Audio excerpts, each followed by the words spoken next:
Ame como se nunca tivesse sido ferido. Capítulo 12. Ame a Deus como se nunca tivesse sido ferido. Um dia, quando um colega de trabalho, por acaso era cristão, chamou Wayne Caston para almoçar, pareceu que surgiu do nada. O que o homem disse a Wayne enquanto comiam foi ainda mais estranho. Deus falou em meu coração e me disse para lhe dizer: tudo vai ficar bem. Wayne não tinha certeza do que seu colega de trabalho queria dizer com isso. Ele apenas balançou a cabeça e disse: tudo bem, obrigado por isso, seja lá o que isso for. Algumas semanas depois, ele entendeu. Na manhã do domingo de Páscoa de 2007, Wayne e sua esposa Debbie estavam preparando sua família para ir à igreja. As cestas de Páscoa já tinham sido desembrulhadas para a alegria de Ross, de 8 anos, e Claire, de 11. Mas Charles, um aluno do ensino médio com 18 anos de idade, não eram os coelhinhos de chocolates e jujubas que despertavam sua empolgação. Era um novo taco de golfe que ficava ao lado de sua cesta. Planejando participar do Young Harris College com uma bolsa acadêmica no outono, Charles estava trabalhando em sua jogada, na esperança de entrar no time de golfe da escola. Esse taco era tudo o que ele sempre quis. Charles tinha acabado de chegar em casa de férias de primavera na noite anterior. Fique em casa, seus pais lhe disseram cedo naquela manhã. Você esteve dirigindo a noite toda. Deve estar exausto. Volte para a cama e descanse um pouco. Charles riu. É Páscoa, claro que eu vou com vocês para a igreja. Debbie pegou o volante da SUV naquela manhã e Claire pulou no banco do passageiro. Com uma caneca fumegante de café equilibrada na mão, Wayne subiu o pedestal para o banco de trás ao lado de Ross. Charles foi o último a entrar, e Wayne decidiu dar seu assento na janela para o seu filho mais velho, apertando-se entre seus garotos no banco de trás. 10 minutos depois, a caminho da igreja, Debbie notou um carro passando por uma placa de pare na estrada, indo na direção deles. Ela desviou imediatamente para evitar uma colisão, mas o outro carro bateu com toda a velocidade ao lado do passageiro do veículo dos Castons. O SUV saiu de controle e capotou várias vezes até parar sobre o lado do motorista. Após o impacto, todos os membros da família, exceto Wayne e Charles, estavam jogados para fora do veículo. Wayne se lembra de olhar para o filho, cuja cabeça agora estava no asfalto da rodovia. A janela ao lado dele tinha sido destruída. Os olhos de Charles estavam fechados e ele não podia responder. Wayne não via sangue em sua cabeça e ele esperava que fosse um bom sinal. Entorpecido pelo choque, Wayne conseguiu sair do veículo estraçalhado para procurar sua esposa e outras 2 crianças. Ele encontrou Claire sentada ao lado do SUV. Ela estava viva, mas a perna esquerda estava rasgada do joelho até o pé. Toda a parte interior dessa perna estava exposta. Wayne me disse: eu podia ver sangue, tecido, tendões, ossos. Ele encontrou a esposa deitada na estrada, consciente, mas gemendo de dor. Ross estava mais longe, seu corpo esparramado na linha branca da rodovia. Ele estava sangrando, mas nada parecia quebrado. Você está bem, Ross? Wayne perguntou, ainda em transe. Ross conseguiu esboçar um sorriso e respondeu: Ei, papai! Quando Wayne retornou ao veículo para checar novamente seu filho mais velho, a cena do acidente já estava inundada por membros da Igreja Batista do outro lado da estrada que tinham visto e ouvido o acidente. Os socorristas também haviam acabado de chegar e começaram a trabalhar rapidamente para atender as vítimas. Wayne se lembra de um paramédico dizendo-lhe que Charles estava vivo, que ele poderia detectar um batimento cardíaco fraco. Alguns minutos depois, ele perguntou ao mesmo paramédico como seu filho estava. Desta vez, o jovem não disse nada. Ele apenas balançou a cabeça. Wayne sabia o que significava. Charles estava morto. Sabendo que seu filho havia partido, Wayne me disse, e vendo todos os outros membros da família sangrando e espalhados em algum ponto da pista, eu entrei em colapso. Tudo ficou cinza naquele momento. Eu apenas sentei no chão e olhei para a floresta. Eu estava mais destruído do que imaginava ser possível. Royce e Claire foram levados de helicóptero para o hospital infantil em Atlanta. Mais tarde, os paramédicos disseram a Debbie e Wayne que nenhum deles pensava que qualquer criança sobreviveria. O crânio de Royce estava rachado e seu cérebro sangrando. Claire começou a ficar cinza no helicóptero por causa de uma grave perda de sangue.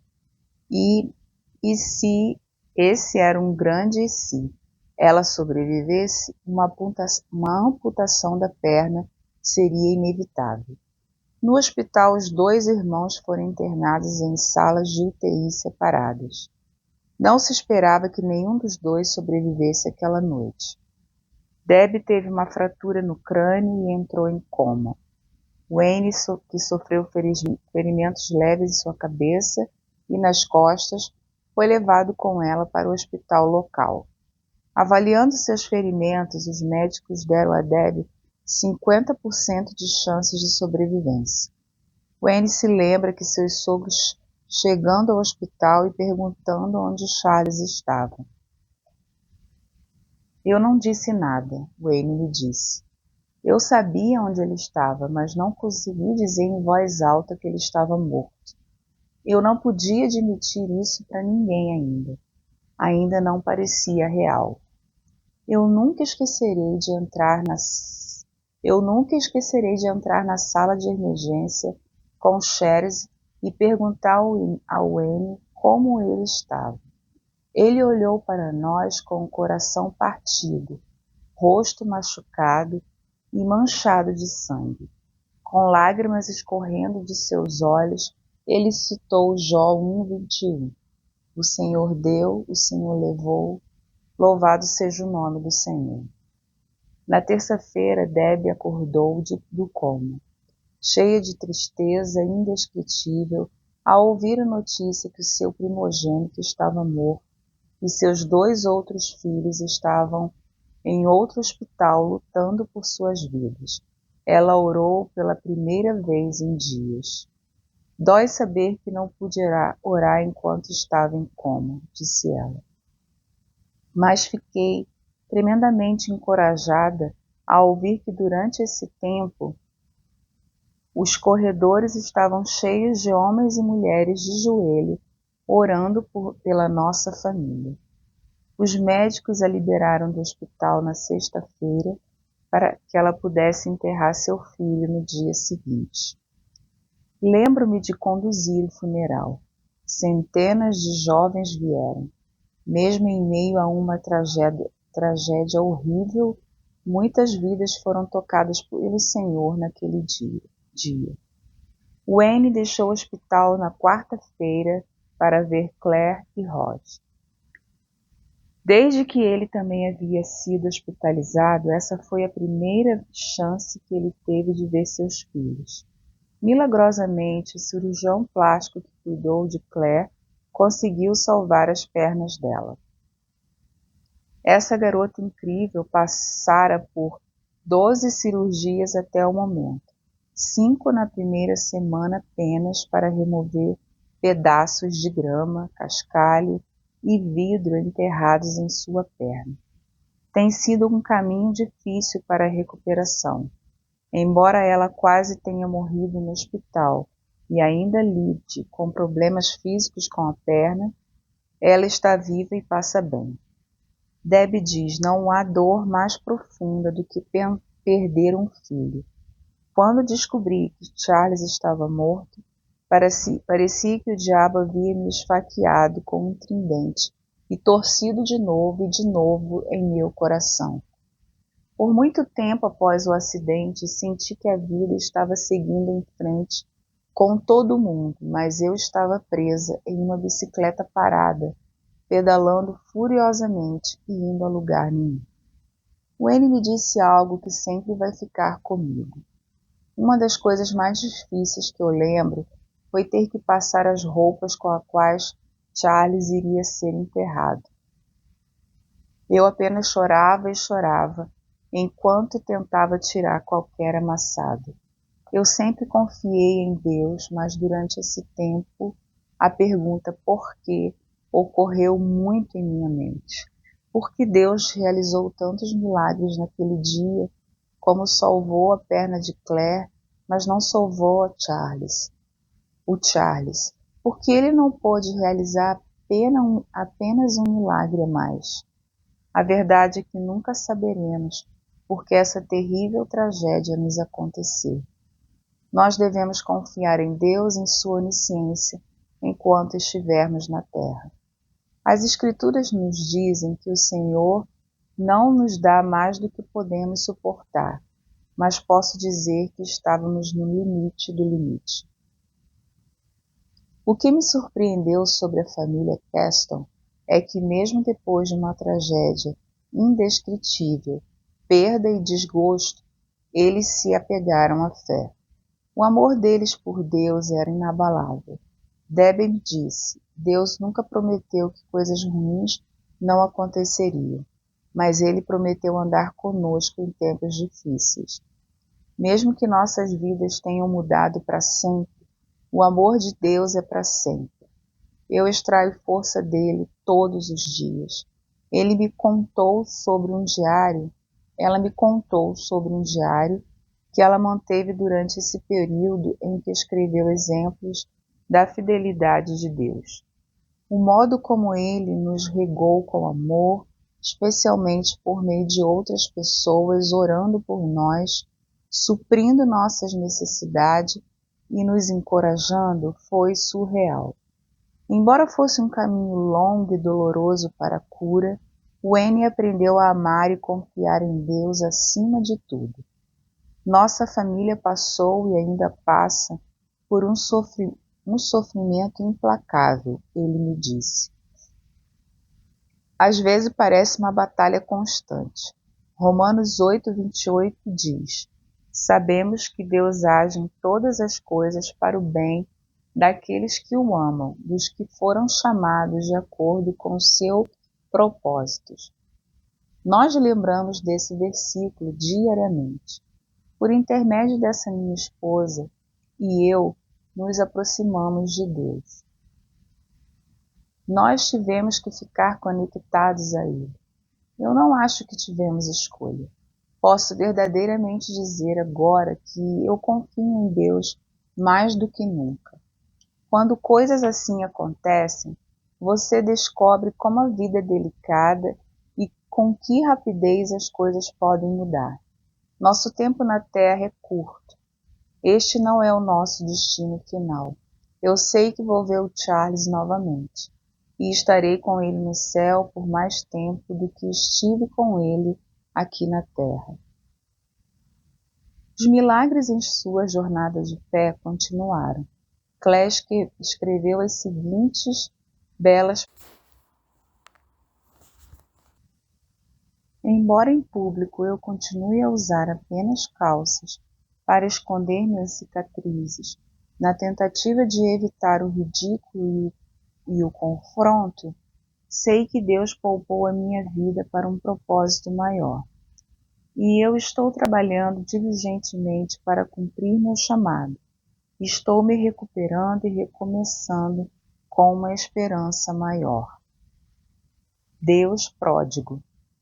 Eu penso sobre o que o Wayne me disse. Eu sempre confiei em Deus mas durante esse tempo a pergunta por quê ocorreu muito em minha mente. Eu não estive no lugar de Wayne, mas eu entendo seu questionamento. No que meu amigo, não que meu amigo estivesse zangado com Deus, mas sinceramente me pergunto como alguém não poderia ficar bravo com Deus no meio de tal tragédia.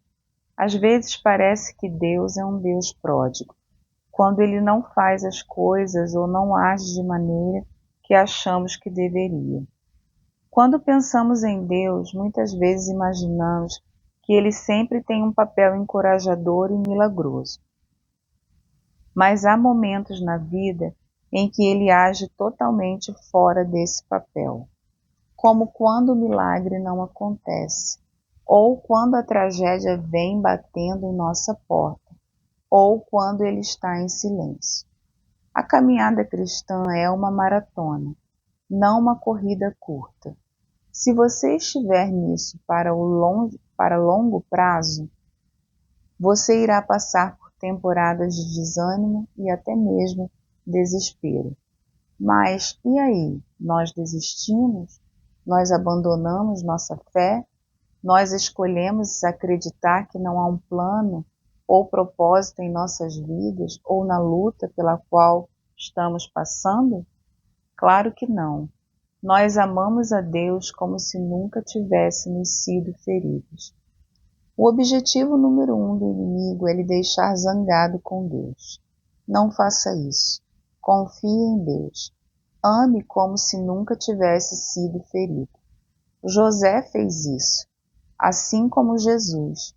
Em Atos 14:22, nos diz que é necessário que passemos por muitas tribulações para entrarmos no reino de Deus.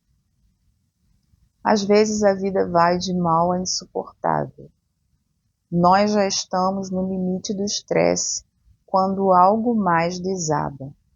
Tenho boas notícias. Quando a vida vai de mal a insuportável, um milagre o aguarda. Veja, nosso inimigo tem uma falha. Sozinho ele não consegue deixar ruim bastante. Às vezes ele continua pressionando e pressionando tanto que nos empurra direto para os braços de Deus. O maior inimigo do diabo é ele mesmo, pois ele sempre exagera em seus ataques. Às vezes, somos tão pressionados que finalmente percebemos que temos que fazer alguma coisa. Não temos que orar, nós temos que orar, temos que começar a ir à igreja, temos que receber aconselhamento, nós temos que começar a amar a Deus como se nunca tivéssemos sido feridos. Deus pode não ter sido sua primeira escolha, mas ele se tornou a sua última chance. José teve um sonho de Deus em que seus irmãos e pais se curvavam a ele. E então tudo parece ter caminhado para a direção oposta. Ele foi abandonado por seus irmãos, deu um passo para trás. Ele foi vendido como escravo, deu outro passo para trás. Ele foi falsamente acusado de estupro e jogado na prisão, mais um passo para trás. Quando finalmente se sentou, havia um trono sobre ele. Você pode estar com o coração partido por uma perda ou crise em sua família, mas Deus vai levá-lo aonde Ele lhe disse que iria levá-lo.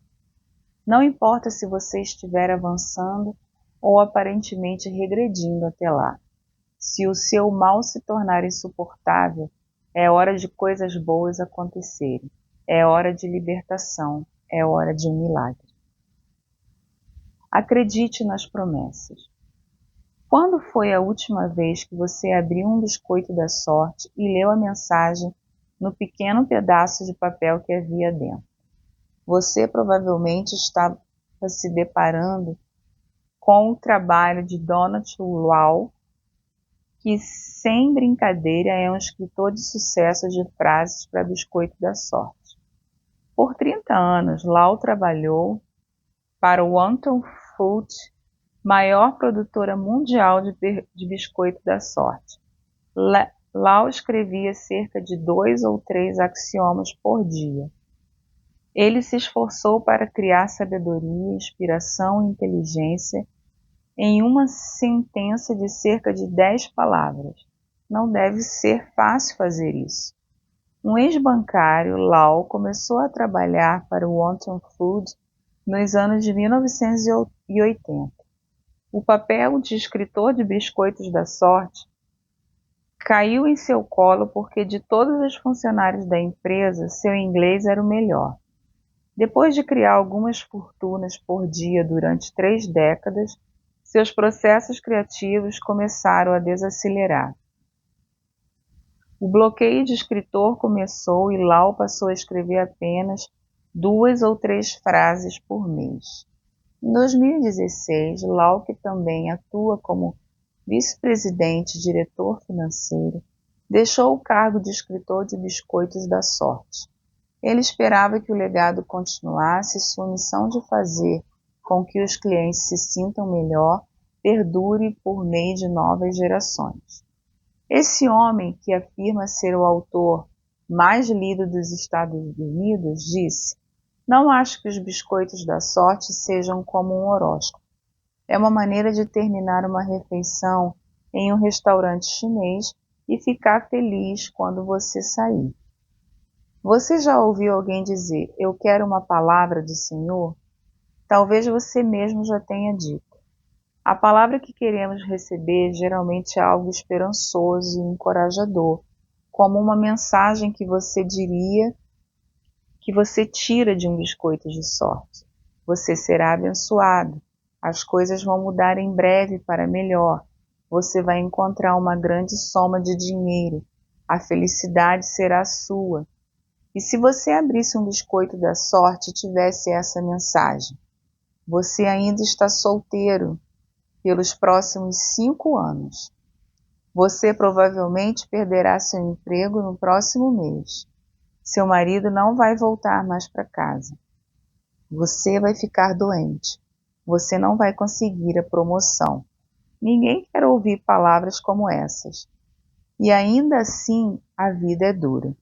Nós vencemos, perdemos, amamos, nos machucamos, triunfamos, falhamos.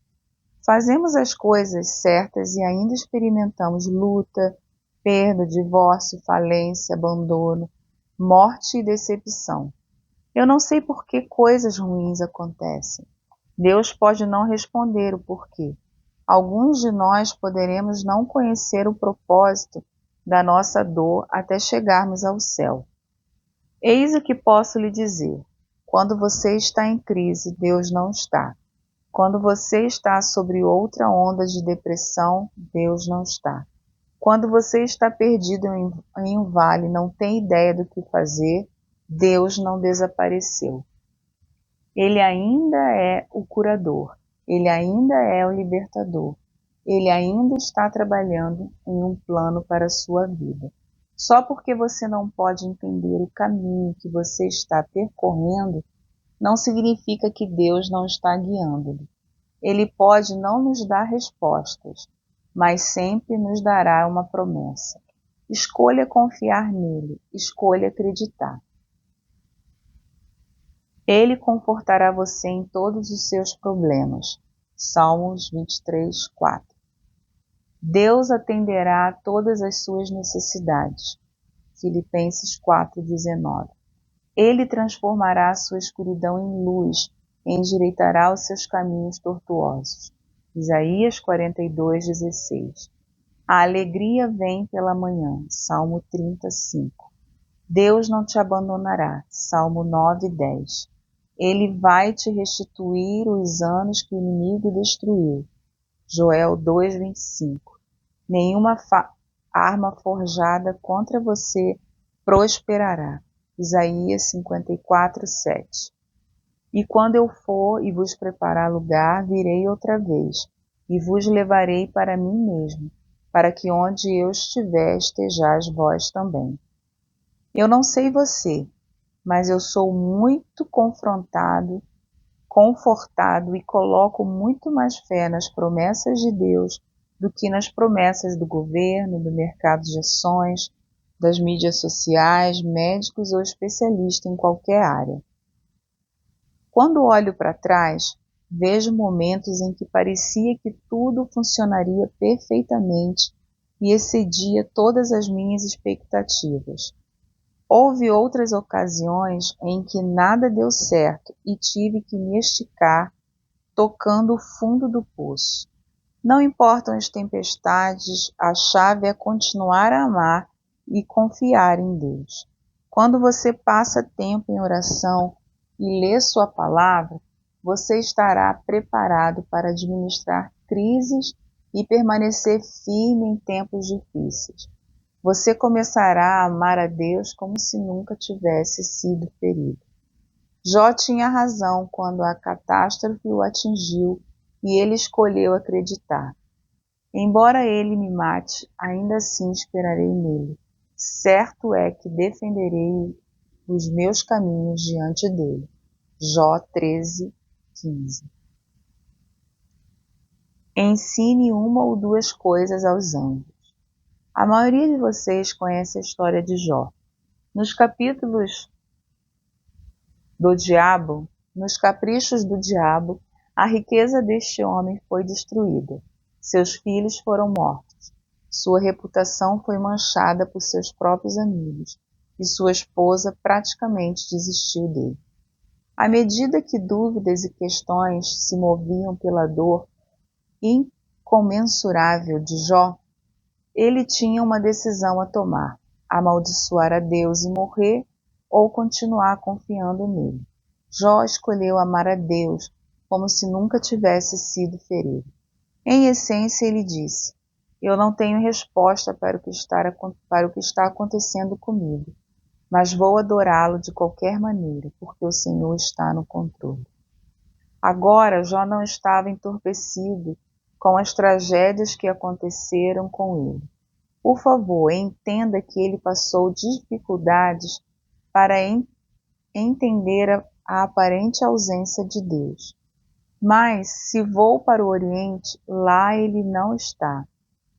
Se eu vou para o Ocidente, não o encontro. Quando ele está em ação no Norte, não o enxergo. Quando vai para o Sul, nem sombra dele eu vejo. Ainda assim ele adorou. Eu sei que o meu Redentor vive, e no fim se levantará sobre a terra. Jó 19:25. Jó pode ensinar aos anjos uma coisa ou duas sobre adoração. Deixe-me explicar. Os anjos foram programados por Deus para adorar.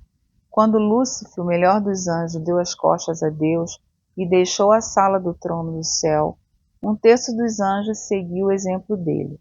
Os anjos que permaneceram aumentaram o volume e começaram a louvar a Deus em um nível mais alto.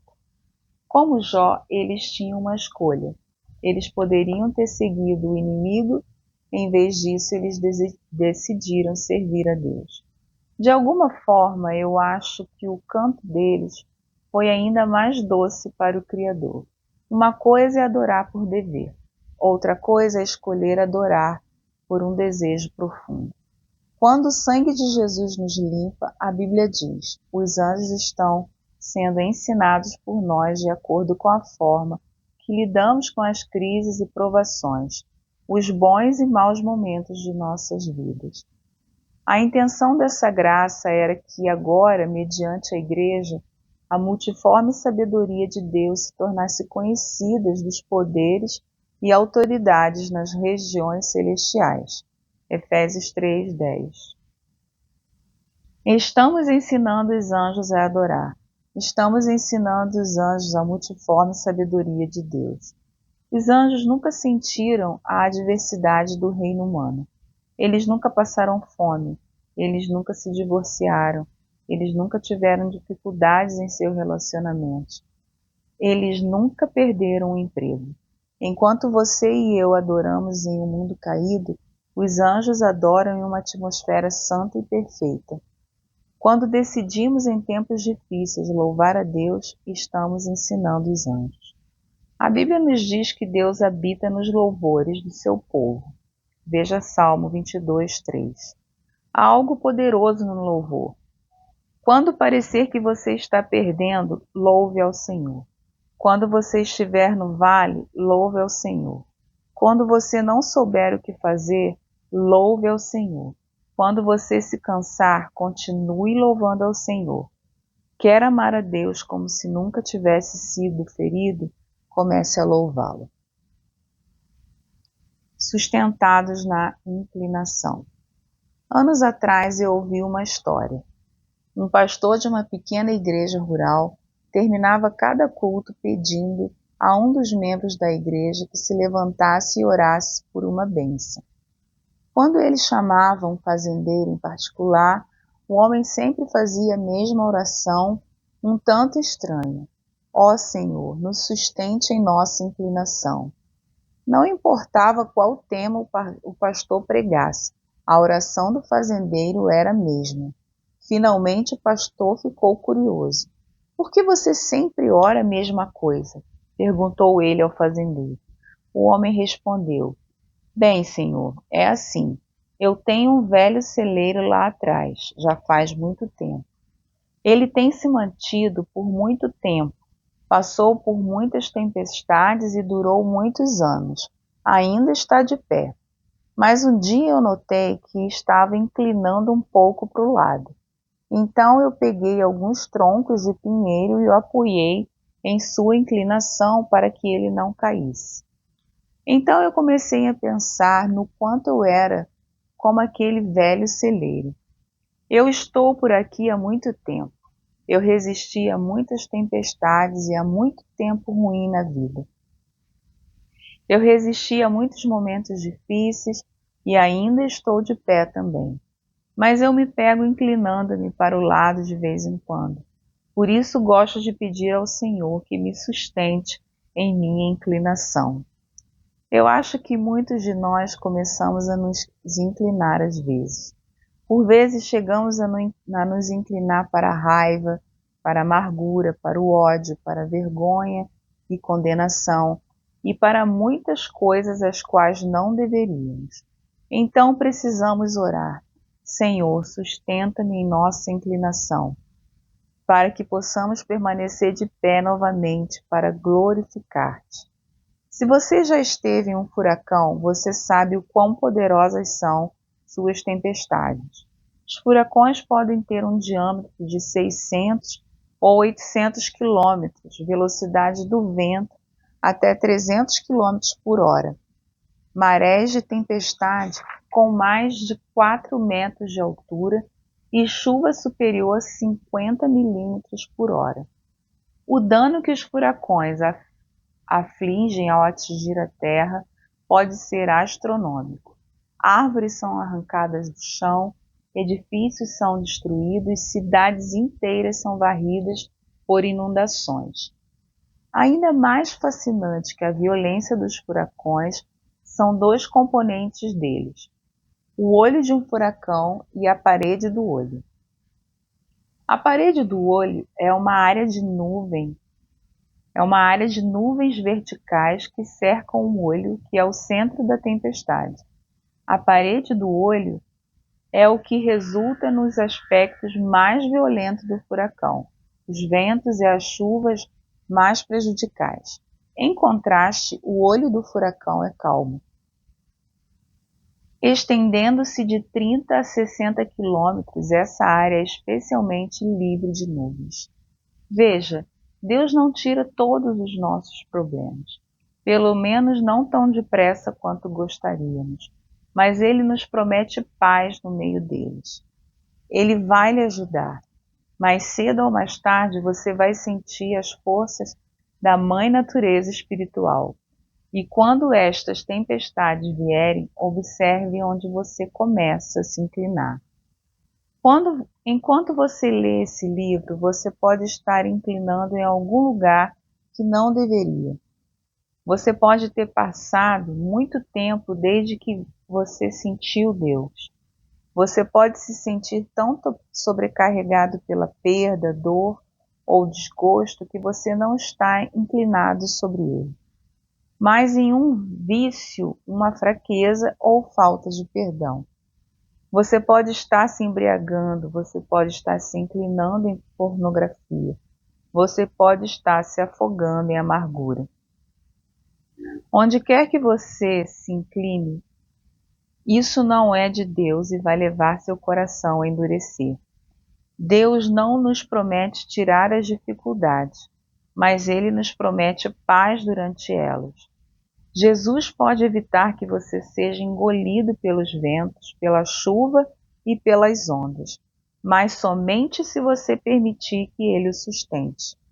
A versão King James de Judas 1, 24 a 25 diz: Aquele que é poderoso para vos impedir de cair e para vos apresentar sem mácula e com um grande júbilo perante a sua glória, ao único Deus nosso Salvador, sejam glória, majestade, poder e autoridade.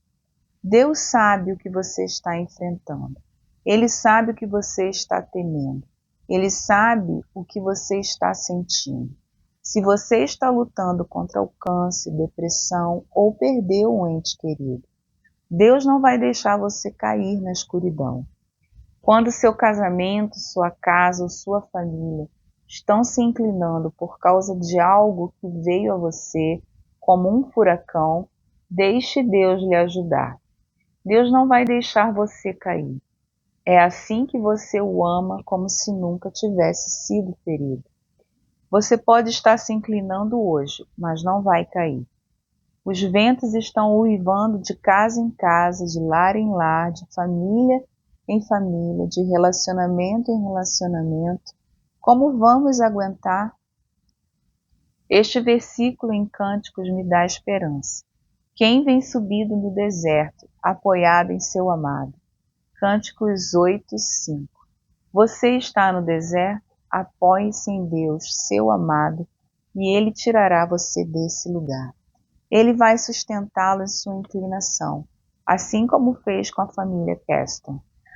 Eu li em algum lugar que 80% dos casais se divorciam após a perda de um filho. Deb e Wayne não fazem parte desse número. Não tem sido fácil, mas eles aprenderam a se apoiar em Deus enquanto lidam com uma dor inexprimível. Wayne me disse: nós passamos por essa tragédia juntos, porque não nos vemos atrás disso. É fácil desistir, mas nos comprometemos com Deus e pretendemos manter esse compromisso.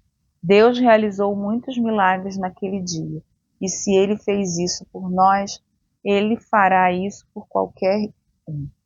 Não passa um dia em que não pensemos em Charles, e que bênção ele foi e é para nossa família. 3 palavras encorajadoras. Eu sei o que você está passando hoje. Eu não sei o que você está passando hoje.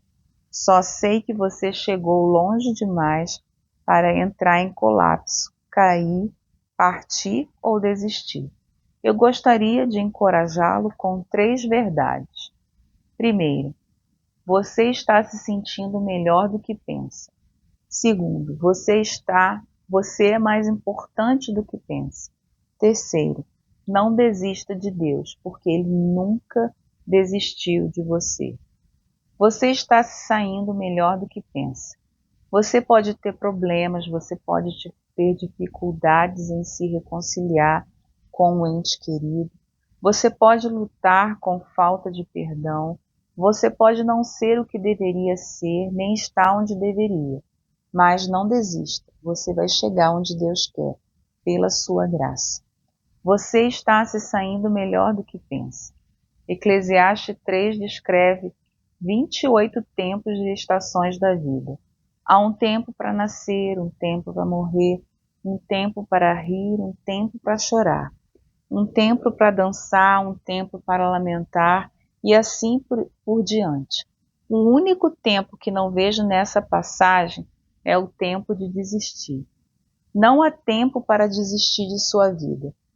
Esta semana você pode ter obtido o pior diagnóstico que você poderia imaginar, mas você está lendo este livro por um motivo. Você quer mudar. Você quer amar como se nunca tivesse sido ferido. Algo em você está dizendo: mesmo se eu cair, caio para frente e vou atrás de Deus. Você está se saindo melhor do que pensa. Você é mais importante do que pensa. É fácil ficar desanimado quando o problema surge e você está tentando fazer o que é certo. Você pode se perguntar que diferença seus esforços em suas orações fazem. Antes de considerar jogar a toalha, lembre-se de que você é mais importante do que pensa. Imagine que você tem em mãos uma nota de $100 emitida pelo Tesouro dos Estados Unidos. O Tesouro fixou o valor dessa nota em $100. Vamos dizer que você compre alguns mantimentos com ela. A nota chega às mãos de uma pessoa corrupta que suborna alguém em um negócio ruim. Depois ela cai no bolso de um traficante de drogas, então ela entra no ambiente de uma prostituta. Finalmente, de alguma forma, ela encontra o caminho de volta até suas mãos. Qual é o valor da nota agora? Ela ainda vale $100. O valor de uma nota de $100 não muda, não importa o que aconteça com ela, pois o criador dela diz que ela vale $100. Não importa sua dor, sua perda ou seu pecado, você ainda é o que Deus criou para ser. Você é mais importante do que pensa. João Batista foi um pregador pioneiro. Antes de Jesus entrar em cena, João disse a todos que Jesus estava vindo.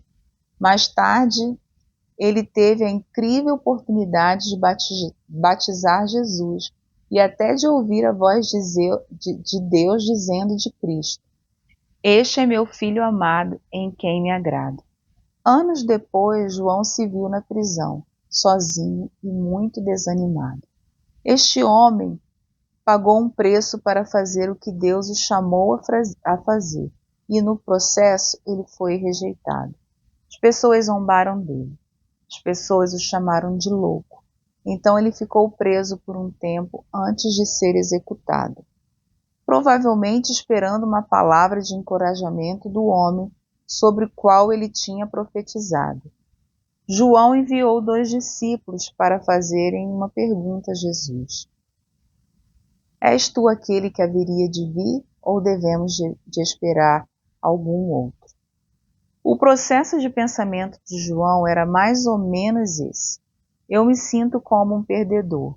Eu estive me sacrificando, trabalhando e me entregando para ser ridicularizado e torturado por nada? Eu não devo estar fazendo tudo certo para chamar a atenção de Deus. A resposta de Jesus à pergunta de João é interessante. Ele dá aos discípulos de João a seguinte resposta: voltem e anunciem a João que vocês estão ouvindo e vendo. E feliz é aquele que não se escandaliza por minha causa. Mateus 11, 2 e 6. Eu duvido que essas palavras trouxeram a João um encorajamento que ele esperava. Mas a coisa é, isso não é tudo o que Jesus disse. Quando os mensageiros saíram, Jesus se virou para a multidão para o qual ele estava pregando e disse: "O que vocês foram ver no deserto? Um caniço agitado pelo vento? Ou o que foram ver? Um homem vestido de roupas finas? Ora, os que usam roupas finas estão nos palácios reais. Afinal, o que foram ver? Um profeta? Sim, eu lhes digo, e mais que um profeta. Este é aquele a respeito de quem está escrito: enviarei o meu mensageiro à sua frente. Ele preparará o teu caminho diante de ti. Digo-lhe a verdade, entre os nascidos de mulher não surgiu ninguém maior do que João Batista. Todavia, o menor no reino dos céus é maior do que ele." Mateus 11, 7 e 11. Nenhum é maior que João. O profeta nunca ouviu Jesus dizer essas palavras, mas ainda assim elas eram verdadeiras. Jesus estava dizendo: João, se você pudesse ver o que eu vejo, entenderia que você é mais importante do que pensa. Deus diz a mesma coisa para você hoje. Você importa. Você não é um fracasso. Você não é fraco. Você não é um perdedor. Você não é insignificante. Você é importante. Você é mais importante do que pensa. Não desista de Deus porque Ele nunca desistiu de você.